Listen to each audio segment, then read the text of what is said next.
इससे कोई लेना देना नहीं है। लेकिन आप गृह मंत्री हैं, गृह मंत्री को सारे अधिकार हैं, ऊपर से आप मुख्यमंत्री हैं। यह जिम्मेदारी किसकी हो सकती है, आप ही बताइए। गृह मंत्री की जिम्मेदारी नहीं होगी, मुख्यमंत्री की जिम्मेदारी नहीं होगी, तो किसकी होगी? 23 नवंबर 2024 से आज 24 दिसंबर 2024 हो गया, एक महीना हो गया। 2-3 दिन पहले ही आपने गृह मंत्रालय का पदभार संभाला है। मुझे लगता है कि जो महाराष्ट्र नहीं पूरे देश का सबसे सेंसिटिव मर्डर मिस्ट्री है, उस मिस्ट्री को सॉल्व करने के लिए देवेंद्र फडणवीस की अंतरात्मा जग क्यों नहीं रही है? उनकी आत्मा देवेंद्र फडणवीस से क्या कह रही है? क्या तुम दिशा और सुशांत के मामले को भूल जाओ? क्या दिशा और सुशांत की जांच नहीं होनी चाहिए? सीन रिक्रिएट कितनी बार करेंगे? ठीक लिख रहे हैं, कितनी बार सीन रिक्रिएट करेंगे? ये जिम्मेदारी तो गृह मंत्रालय की है, आपकी है होम मिनिस्टर साहब। बड़ी तन्मयता से आपने होम मिनिस्ट्री लिया है, और अगर होम मिनिस्ट्री तन्मयता से लिया है तो लोगों को न्याय तो दीजिए। उस प्रशासन को अपने अधीन लेकर के लेने का फिर फायदा क्या? उस पुलिस को, उस डायरेक्ट एडमिनिस्ट्रेशन को अपने अधीन लेने का फिर फायदा क्या? अगर आप लोगों को न्याय ही ना दे सके फिर गृह मंत्री बने क्यों? जरूरत क्या है इस बात की? अगर आप एक अबला बेटी के माता पिता को न्याय ना दे सके, एक स्टार के बहनों को, उसके पिता को, उसके परिवार को न्याय ना दे सके, और देश जिस मुद्दे को लेकर के आज तक ये सवाल उठा रहा है कि ब्रॉड डे लाइट में हत्या होती है 2 लोगों की, और पूरा कानून व्यवस्था, पूरा सिस्टम इस 2 मुद्दे को, इस 2 मर्डर मिस्ट्री को दबाने में लग जाता है। आखिर ये देश मौन कैसे है? मैं तो हैरान हूं कि ये देश मौन कैसे है। आपको लग सकता है कि ये मेरे लिए सिर्फ एक यही मुद्दा है। बिल्कुल ये मुद्दा है, क्योंकि मैं इसे एक सिंबल के रूप में देखता हूं। और कौन सा सिंबल? न्याय का सिंबल, जस्टिस का सिंबल है ये। इसमें जुडिशरी भी इन्वॉल्व है, इसमें पुलिस इन्वॉल्व है, इसमें पॉलिटिशियन इन्वॉल्व है, इसमें मुंबई के बड़े बड़े बॉलीवुड स्टार इन्वॉल्व हैं, ड्रग कार्टेल इन्वॉल्व है। कौन इसमें इन्वॉल्व नहीं है? बच्चों की तस्करी करने वाला इन्वॉल्व है, समाज का वो हर कुकृत्य करने वाला इन्वॉल्व है, जिसकी जांच होनी चाहिए। इसलिए ये स्टैंड अलोन मुद्दा नहीं है। समीर वानखेड़े ने जब ये कहा था कि उन्होंने 3000 पेज का रिपोर्ट दिया है, तो लोगों ने उनके ही खिलाफ कार्रवाई शुरू कर दी थी। बेईमानों ने उन्हीं को फंसाने की कोशिश करने लगे थे। क्यों? क्योंकि समीर वानखेड़े ने इन लोगों को एक्सपोज किया। इसलिए यह मुद्दा सिर्फ ये ना कहें कि आप दिशा सुशांत का एक स्टैंड अलोन मुद्दा है, आप जबरदस्ती इस मुद्दे पर लगे हुए हैं। और न चुप हो सकते हैं, क्यूबाइड नेटवर्क चुप नहीं होगा, चुप नहीं होगा। मेरा स्टेक लगा हुआ है इसी न्याय को लेकर के। आप कह सकते हैं कि आप क्यों इसको उठा रहे हैं, मुझे कोई लाभ नहीं हो रहा है, लेकिन देश का ये ऐसा मुद्दा है जिसको पीएमओ भूलना चाहता है, सेंट्रल गृह मंत्रालय भूलना चाहता है, महाराष्ट्र का मुख्यमंत्री भूलना चाहता है, महाराष्ट्र का गृह मंत्री भूलना चाहता है, अंडर द कारपेट डालना चाहता है, छुपाना चाहता है, चर्चा नहीं चाहता है। अगर चर्चा चाहता तो 5 साल आज होने को है। सीबीआई मौन है, एसआईटी मौन है, मुंबई पुलिस मौन है, अदालतें मौन है, सबके सब मौन है। लेकिन इस मुद्दे पर कोई चर्चा नहीं होनी चाहिए। क्यों? क्योंकि अगर चर्चा करेंगे तो किसी का वेस्टेड इंटरेस्ट होगा। क्या वेस्टेड इंटरेस्ट हो सकता है? मुझे नहीं चाहिए कोई प्रशासनिक बातें। कुवैत जा रहे हैं, अमेरिका जा रहे हैं, रूस जा रहे हैं, ये तब तक मैं उसको सफल नहीं मानता हूं जब तक आपका सामान्य व्यवहार न्यायिक नहीं हो, न्यायप्रद नहीं हो, सामान्य व्यवहार जस्टिस के साथ नहीं हो। ये सिर्फ 2 मौतें नहीं हैं, ये सिस्टम की मानगी है कि सिस्टम हमारे देश का कैसे काम कर रहा है।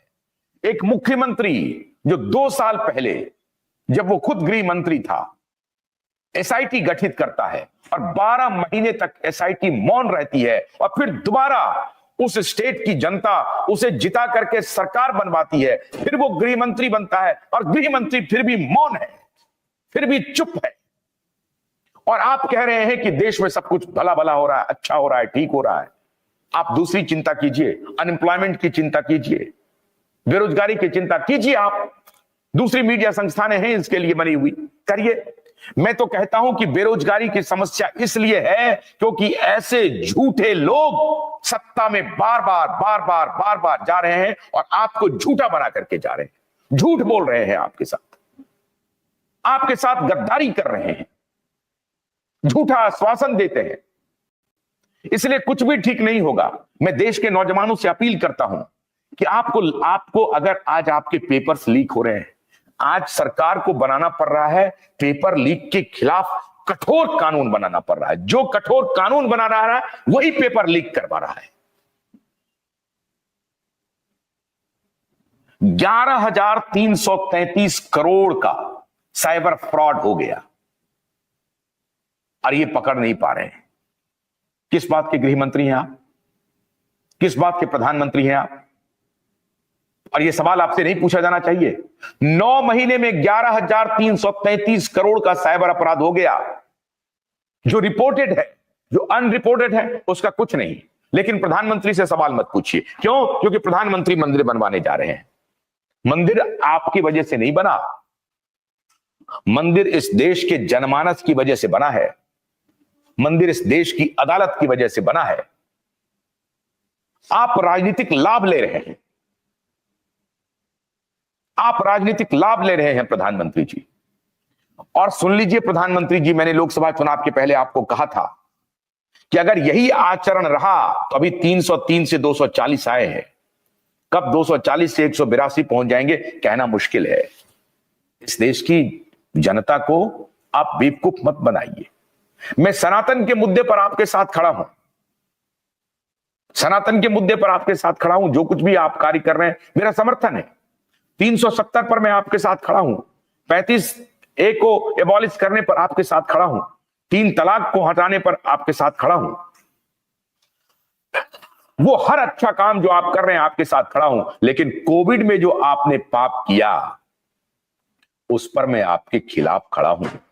जिस सोरोस की आज पार्लियामेंट में निशिकांत दुबे चिल्ला चिल्ला करके चर्चा कर रहे हैं, शर्म आ रही नहीं आती है निशिकांत दुबे को कि उसी कोविड के दौरान उसी सोरोस के इशारे पर यह सरकार चल रही थी। उसी सोरोस के दलाल बिल गेट्स को अपने घर में बिठा रहे थे, उसी सोरोस के दलाल को अपने घर में बिठा रहे थे ये। और सोरोस का दलाल कौन है? बिल गेट्स है। बिल गेट्स किसको पैसा दे रहा है? राजीव गांधी फाउंडेशन को पैसा दे रहा है। रॉकफेलर किसको पैसा दे रहा है? सोरोस किसको पैसा दे रहा है? राजीव गांधी फाउंडेशन को पैसा दे रहा है। और इन्होंने PHFI बनवा दिया मनमोहन सिंह के जमाने में, public health foundation of India. और वहां बिल गेट्स का आदमी बैठा हुआ है, वहां सोरोस का आदमी बैठा हुआ है और उसी ने पूरा ह्यूमनाइजेशन का प्रोग्राम चलवाया। उसी ने पूरे महामारी में पूरे सिस्टम को अपने कब्जे में करके रखा। ये प्रधानमंत्री को मालूम नहीं था?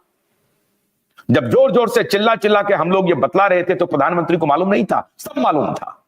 सब मालूम होने के बाद इन्होंने उन सारे कुकृत्य को होने दिया, करते रहने दिया। इस देश की मीडिया संस्थानें इनसे ये सवाल नहीं पूछती है। हिम्मत है प्रधानमंत्री जी तो कभी हमसे आमने सामने होइए। मैं वो दलाल ब्लैक स्क्रीन करने वाले एजेंडाधारी पत्रकारों में शामिल नहीं हूं, लेफ्ट लिबरल वाले पत्रकारों में शामिल नहीं हूं।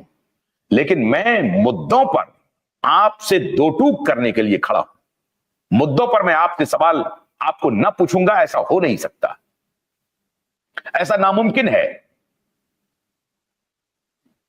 मैंने कहा था कि मुझे आपसे ज्यादा भरोसा योगी पर है और योगी ने वो काम किया और योगी कर रहे हैं। मोहन भागवत जी को देखिए साहब, मैं संघ से पूछना चाहता हूं, अभी अभी इन्होंने अपने ही नेताओं के खिलाफ, ये कंफ्यूज्ड है असल में मोहन भागवत जी। अब ये सनातन का भी विरोध करेंगे, इस पर मैं किसी और दिन विस्तार से बताऊंगा आपको कि चल क्या रहा है संघ और बीजेपी के अंदर। ये किसको कट टू साइज करने में लगे हुए हैं, ये किस प्रकार से योगी आदित्यनाथ को कट टू साइज करने में लगे हुए हैं। ये इनकी इंटरनल फाइट बहुत तेज है, इंटरनल फाइट बहुत तेज है। माननीय प्रधानमंत्री जी, आप मुझे लेफ्ट लिबरल गैंग में मत मानिए, और ना ही मैं आपका गोदी मीडिया हूं। जहां आप व्यवस्था को चुनौती देते हुए दिखेंगे, मैं आपको चुनौती दूंगा।